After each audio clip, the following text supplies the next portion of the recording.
Jodong dhot mar Abomuhoro mayudre gwenge mag Muhuru e sub-county Manyatike County ma Migori ochako chenro mar rito kitgi timbegi masani lal koting'o dhogi mar Suba masani dholuo muonyo. Gikoni gikawo okang' makama mar neno ni nyithindgi ong'eyo kitgi kendo jiwo dho Suba e kindgi. Jafwambo Jojuma nigi leko e kaunti ma Migori. Moko kuom oganda kiti kod timbegi mag moko mogendini ma oting'o mawuok dhoudi matindo kaachiel kod madongo e kaunti ma Migori medo lal kaka kinde kalo. Dhood oganda mar Abomuhoro mayude sub-county Manyatike en achiel kuom dhood ogendini ma kiti kod timbegi mathoth ma oting'o dhok magiwacho sani lal. Suba kawa mosore oyawore warai. Koro kadwa timo ne ng'ato gimo marach tiwacho ni kino twagama kuma gia e keto kiaw ne keto kiaw teni gima ni wacho gima no wacho chon ka wedo kendo cha e kigamboro en kama jodongo bete to poro wach moro ni e kigamboro e kiabagaka to dok en gima ber nikech otweyo ji kanyakla kendo nyiso gima omiyo ne ok inyal tim gik moko kata ne nyalo tim gik moko e yo mitimo. Oganda ni mar dhood Abomuhoro ma kuom higni duto yande wacho dhok mar Suba sani thothgi wacho mana dholuo ka wachore ni chal ka gima dholuo nyaka sani koro muonyo dhogi mar Suba. Dho Suba dhika gimolale momiyo watekie kwa nigi nyithindo e mesa to wacho ne gidho dhum.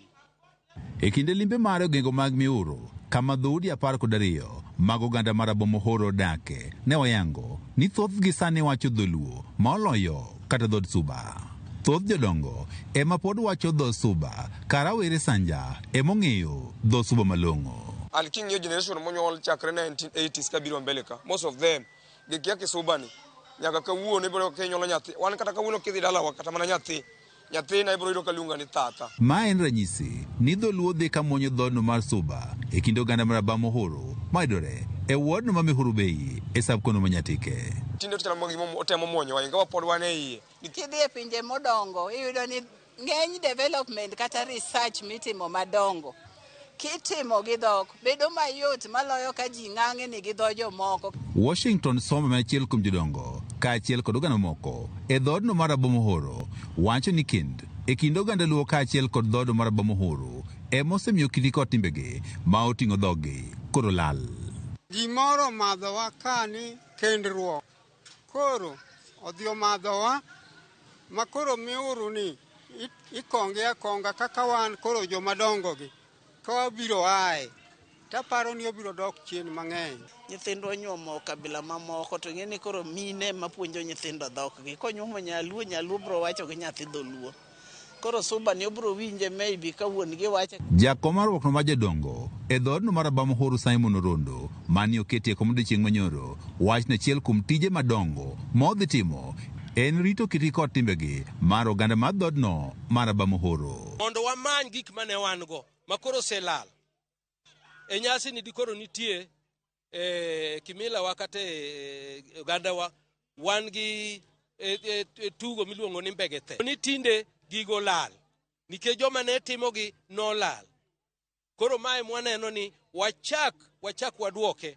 Bedo kod buge mondike dho Suba bedo kod twak kod rawere e ber mar rito kiti kod timbegi gin mokuom gigo ma jodong mar Abomuhoro koro geto timo. Naneni bugni mondo chape nyithindo some mondo ging'e history marwa kaka chalo mano lengo mokwongo. Dhowa ni lal ne mon mwa kendo gige skul ka ke jopuonj mwan ge skul ka gi tegemea lugha di mother tongue magitiyogo en dholuo. Buge moko nitiere ma nyathi nyalo somo e dho Suba. Simon Orondo en jakomno mar Abomuhoro ne osidhi e nyasi mane okelo jotelo mopogore opogore ma oting'o jodongo Manyatike to modege kaachiel kod apisa maduong' e migawono mar kit chuech e kaunti ma Migori Ngire Rose Odhiambo mane wacho ni ber mondo koro oganda koro riti kitgi kod timbegi nikech gintie kod ber mathoth. Koro bed gi ker ma jopiny oyiero ma jopiny ong'eyo ma ji nyalo dhi kuome kopo nitie weche moko monego losi moko onego bed ni dhi ka polis ok onego bed ni dhi kot kata modhi ka polis pod jodongo gi nigi teko manyalo lawo madhi wuoye maduoka. Jojuma, Ramogi TV, Migori.